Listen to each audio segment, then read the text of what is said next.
Konsentrasiekampdag herdenking 16 Junie 2024.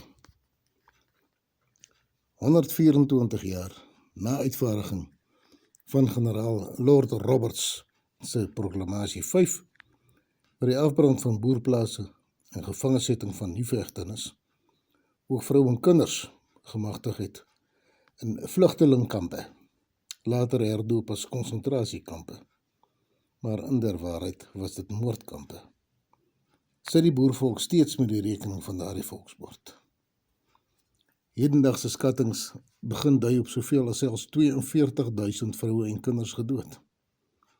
Grotendeels deur Britse haat en opsetlike wanversorging, misdadige handelinge en ontberings weens omstandighede, meestal aspres geskep. Eintlik sommer net moord. Hoeveel boere sou daar vandag gewees het, as daardie mense nie gesterf het nie?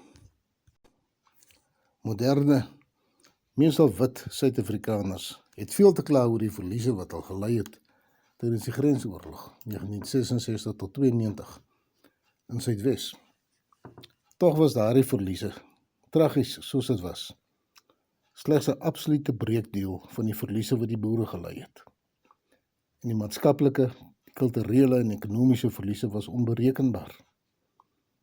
'n Groot deel van 'n volk is doelbewus uitgemoor en onderwerp aan 'n vreemde kultuur, om hul doelbewus meer afhanklik te maak en ontvanklik te maak vir die Afrikaner kultuur, wat uiteindelik tot 'n totale assimilasie en uitsterfte sou lei.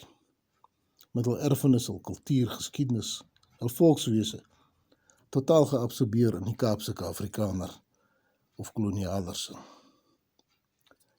Die aandringing op partypolitiek, geskoei op die Afrikanerbond se grondwet nogal, het die Oranje Unie van die Vrystaat en het Volkparty van Transvaal doelbewus die afgrond van assimilasie ingedwing. Die 1914 boereopstand of Maritsopstand, tot die mense sê rebellie, en die latere Oswald brandwag het nog probeer keer. Maar die kolonisasiemagte en die wortel van selfregering in Unie-status was te groot vir die boerleiers, wat hulself laat verlei het deur partypolitiek. Al het vele van hulle soveel verloor in daardie vernietigende kampe en die moordkampe. Die boerrepublieke is nooit herstel nie.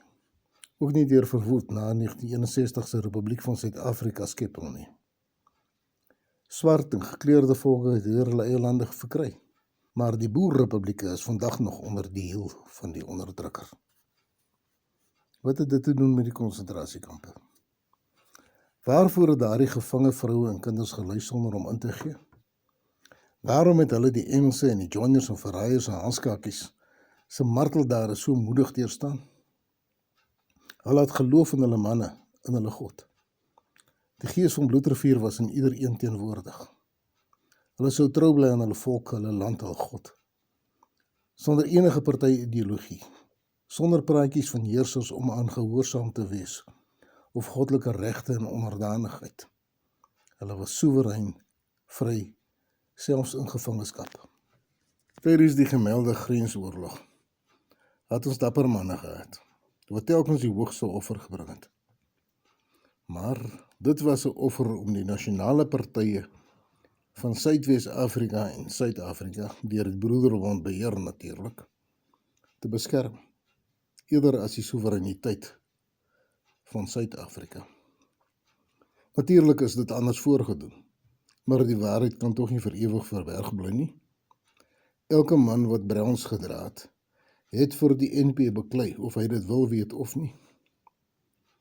Daarenteen was die vrouens, kinders, die swakkes, grysaards van die boere in die moordkampe, onder geen illusie nie. Hulle sou oorleef en dalk hulle land terugkry, wat nie gebeur het nie, of hulle sou hulle land verloor, of hulle sou sterwe. Meer waarskynlik. Tog het hulle keuses gemaak en nie oorgegee nie. Met die uitsondering van 'n paar ontmoediges en banges en swakkes. Waar sou u of ek gestaan het in 1900 en dan in 1902 as ons oorleef het? So ons voorouers verwag het dat ons steeds die weg van minste weerstand volg en hierdie nuwe Suid-Afrika gelate aanveg?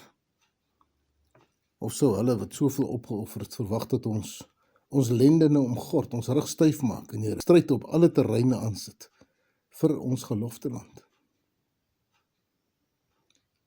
Op die aand van 15 Junie 2024 dek 'n ekstra plek aan tafel ter herdenking aan daardie 120.000 plus vrouens en kinders wat daarna vele aandetes gemis het.